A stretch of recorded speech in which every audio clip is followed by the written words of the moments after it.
आधे घंटे समय देना है। भगवान कहते हैं कि मैं तुम्हें 24 घंटे का समय दिया, तो मेरे लिए 24 मिनट का भी समय नहीं दे सकते हो। हमारे घर में कोई परिजन आ जाता है, कोई बाहर से व्यक्ति आता है, रिश्तेदार लोग आते हैं, घंटे घंटे कब कितने घंटे कब निकल जाते हैं, बात करते समय नहीं पता चलता। भगवान कहते तुम्हारे घर में मेहमान आता है, उससे इतने तुम बातें करते हो, कभी मेरे पास भी बैठ करके अपनी चर्चा किए हो? और सच बताना हम लोग नहीं कर पाते हैं। हमारे घर में भगवान भले ही अलमारी में बैठे हुए हैं, लेकिन क्या कभी मैया हम उनके सामने बैठ करके अपनी बात रखे हैं क्या? डॉक्टर के पास जाते हैं तो खूब रोते हैं, गुरु के पास, ब्राह्मण के पास, संत के पास, ज्योतिषाचार्यों के पास जब जाते हैं तो खूब रोते हैं। कोई परिजन मिल जाए तो उनके पास भी अपनी सारी दुख वेदना समर्पित कर देते हैं, ऐसे ऐसे मेरे घर में हुआ है, ऐसे ऐसे हो रहा है। लेकिन जो संपूर्ण जगत को चलाने वाला है, क्या उनके पास आप कभी बैठ करके रुदन किए हो क्या कि प्रभु मेरे जीवन में ऐसे हो रहा है, आप ही संभालो। भगवान से अच्छा एक और नियम समझ लीजिए, यदि आपके मन में कभी ऐसा लगे कि क्या करूं क्या ना करूं, कुछ समझ में नहीं आ रहा है, तो उसके लिए रामचरितमानस में एक चौपाई बताई गई है,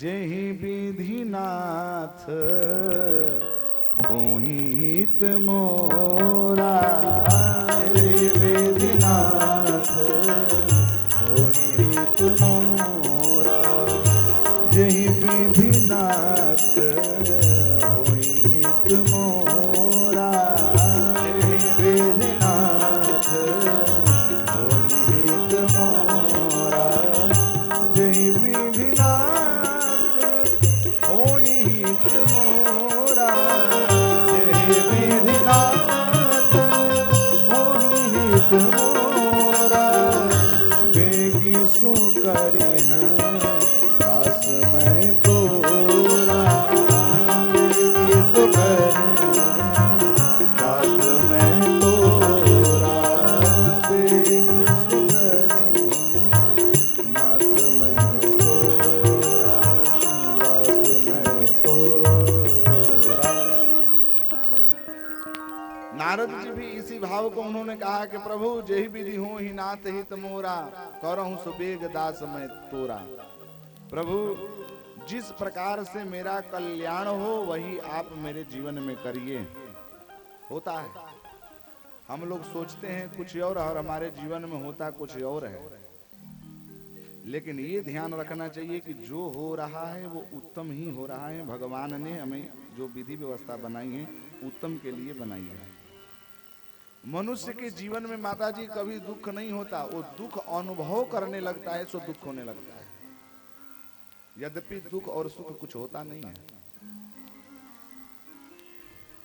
जैसे दामाद जी कभी गए अपने ससुराली और ससुराल में, और गाड़ी में बैठ करके जा रहे हैं, और गाड़ी में ही बैठ करके उन्होंने मन में विचार कर लिया कि जाऊंगा तो घर का दामाद हूँ, खूब मेरी स्वागत होगी, खूब आनंद के साथ मलपुआ मिलेगा खाने को, रसगुल्ला मिलेगा खाने को।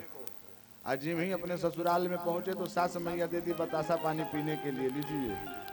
अब बताइए कि दुख होगा कि सुख होगा? बोलिए, दुख होगा कि सुख होगा? नहीं है समझ में आ रहा है, तब हम क्या कहें? दुख होगा कि सुख होगा? दुख होगा ना। क्यों दुख होगा? क्योंकि सास मैया तो नहीं सोच रही थी उनको रसगुल्ला खिलाऊंगी कि उनको मलपुआ खिलाऊंगी। वो तो सामान्य तरीके से आओगे घर पे, जो है सो अपना पानी पियो।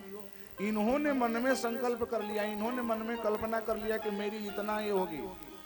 आज की जो स्थिति है, जो बालक और बालिका प्रेम करते हैं आपस में, तुरंत ही तलाक हो जा रहा है, तुरंत ही ब्रेकअप हो जा रहा है। उसका मूल कारण क्या है?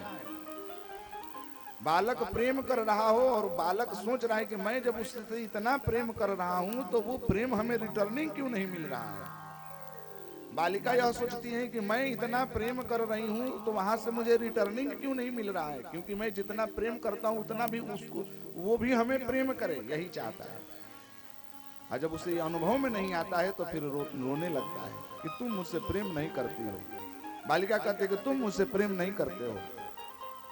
भैया, संसारियों के साथ प्रेम करोगे तो संसारी दुख ही देंगे, सुख नहीं दे सकते। प्रेम करना है तो भगवान के चरणों से करें, भगवान ऐसे रिफ्लेक्शन देते हैं कि आप कल्पना भी नहीं कर सकते। भगवान रिफ्लेक्शन मतलब समझते हैं ना, परिवर्तित करते हैं। जितना आप दोगे उतना से अत्यधिक ज्यादा ही मात्रा में आपको भगवान देंगे, क्योंकि भगवान का एक नियम है, ये यथा माम प्रपद्यन्ते तांस तथैव भजाम्यहम् मम वर्तमानुवर्तन्ते मनुष्याः। भगवान कहते हैं कि जो व्यक्ति मुझे अर्पित करता है मैं उसको 100 गुना करके प्रत्यर्पित करता हूं। क्यों करता हूं जी? कैसे होता है प्रत्यर्पित बताइए। हम लोगों का हाथ कितना है? कौगो हमनी के हाथ बा? 2 गो। अब भगवान के कौगो हाथ बा? लो, भगवान के कौगो हाथ बा मैया? लागत केहू देखला हूं नहीं का है 4 गो। चले, कोई तो 4 गो तो कोई बताए, बहुत अच्छा। और कितने हैं भगवान के हाथ? रउआ सब कौगो देख ले बनी जब भगवान के हाथ? 2 गो 4 गो, ये बात ना। लेकिन वेद में कहा गया है सहस्राक्ष सहस्रशीर्षा सहस्राक्ष सहस्रपात सभूमिगुम सर्वतः स्मृत्वा तिष्ठदशांगुलम। भगवान की जो शरीर की संरचना है, वेदों ने बताया है कि भगवान के 1000 नेत्र होते हैं, 1000 कान होते हैं, 1000 हाथ होते हैं, 1000 पैर होते हैं, 1000 शीर्ष होते हैं। कल्पना करिए, जीव के पास जो आप देंगे तो जीव आपसे ज्यादा से ज्यादा करेगा तो दुगना देगा। जैसे हम लोग चलाते हैं ना सूद पर पैसा, अभी इन्हें कैसे सैकड़ चलाता है? इन्हें सैकड़ कैसे चलाता है? 10 रुपए सैकड़। अरे बाप रे, ज्यादा महंगा हो गया लागत। मैं छोटा था तो मुझे स्मरण था कि उस समय 3 रुपए 4 रुपए सैकड़ चलता था। तो मनुष्यों को देने से मनुष्य कितना अर्पित कर सकता है? मुश्किल से मुश्किल कुछ परसेंटेज पर दे सकता है, या नहीं तो दुगना दे सकता है, यही ना देगा जी। लेकिन भगवान ही एक ऐसे हैं जिनके पास देने से 1 गुना 2 गुना 3 गुना 4 गुना 5 गुना 6 गुना नहीं, अपितु हजारों हजार गुना बढ़ करके आएगा। चाहे जो भी आप दें, धन आप यदि भगवान के कर्मों में लगाएंगे, धर्म कर्मों में आप लगाएंगे तो धन वही बढ़ करके आएगा। यदि मन आप भगवान के चरणों में लगाएंगे तो वही मन बढ़ करके आएगा। धन लगाएंगे तो धन बढ़ करके आएगा, मन लगाएंगे तो मन बढ़ करके आएगा, तन लगाएंगे तो तन बढ़ करके आएगा। तीनों पर मैं उदाहरण प्रत्यक्ष दे रहा हूं कि लगाना ही है, कुछ किसी को देना ही है, प्रेम ही देना है, तो संसारियों को क्यों दें? हम परमात्मा के चरणों में प्रेम देंगे ताकि परमात्मा भी मुझे प्रेम करें। अब तीनों पर उदाहरण समझिएगा। धन देने से क्या होता है?